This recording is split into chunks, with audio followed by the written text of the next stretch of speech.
په معاشره کې د فساد اصل وجه هغه ډور دی. کچره په زړه کې د انسان ډور نه وي، بیا د دنیا یو چار د دنیا یو کاروبار هم په صحیح طریقه باندې نشي چلېدای. خلک وایي یا چې الله تعالی خوف او حاصلولې کیمه فائدہ دو، ځکه چې الله تعالی خود میش دی، الله تعالی میش پیدا کړی، الله تعالی د میش خالق دی، د میش مالک دی، میش ته رزق ورکوي. او الله تعالی قرآن کریم کې د بار بار تذکرہ بیان شوی دی چې الله تعالی غفور و رحیم دی. الله تعالی میش بخشي، په میش باندې رحم کو، بیا د الله تعالی د خوف کیمه فائدہ دو.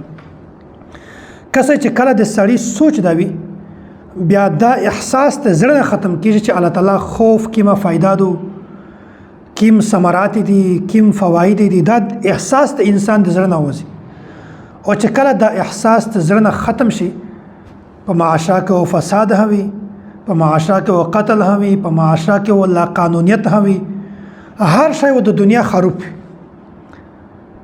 ځکه چې خوف ضروری دی. دغه یو مثال درته بیانوم. که په دنیا کې یو ژوندکی داس وي چې هغه په مدرسه کې داخل وي، سبق وایي، یا په سکول کالج کې وي، د په زړه کې دا خوف وي چې که مو چېرې محنت نه وکړه، ځون مې کامیاب نه کړ، بیا زه مخکې کلاس ته نشم تللی، زه ناکامیږم. د په زړه کې دا ډور دی. بیا دغه ژوندکی په محنت باندې مجبور شي، ځکه چې دغه ژوندکی په دا محنت باندې کیم شی مجبوروي، هغه خوف دی، ډور دی. که چیرې د دغه ژوندکي د دغه طالب په زړه کې دا ډور نه و، بیا دا ژوندکی کله هم محنت نه کو. دا ژوندکی چې په محنت مجبور کړی دی، دغه خوف دی، ډور دی. داسې په دنیا کې که چیرې یو مزدور وي، دغه په زړه کې د خپل مالک، د خپل ماتحت، د سربراه ډور نه وي، بیا دغه مزدور کله هم په صحیح طریقه باندې چار نه کو. که د دغه په زړه کې دا خوف نه و چې مو مالک چار نه کړل په وجه باندې مو د نیکاري نه وبس ډیوټي مې ختم کوي، بیا دغه کس مزدور پښه په پښه وړوي، په آرام سره، په سهولت سره، بغیر بې فایده نه هغه وخت تیروي. چار وکونه ځکه چې په زړه کې ډور نشته.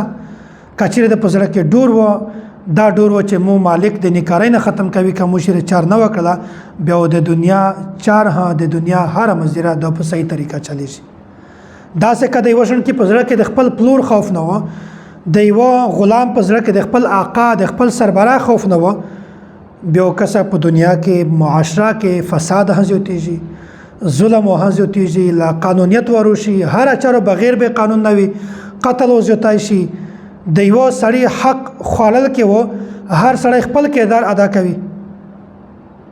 نو دغه شی نه د بچ کولو د پوره ضروري شی دا دی چې د تو په زړه کې د الله تعالی خوف وي، او په معاشره کې د رهن سهن د پوره د خپل آقا، د خپل پلور، د خپل ماتحت، د خپل افسر، د خپل مشر خوف دا ضروری دی.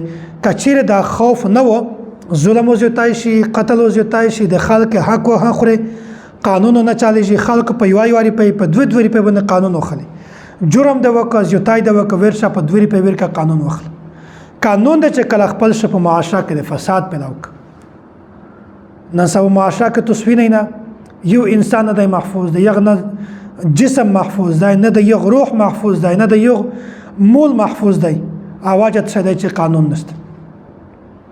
زیاتی څوک وکړو، پیسې ورکو، قانون وخلي، قانون په خپل قبضه کې ورولي، نو بیا دغه وجه نه په معاشره کې فساد هم وي، ظلم هم وي، زیاتی هم وي.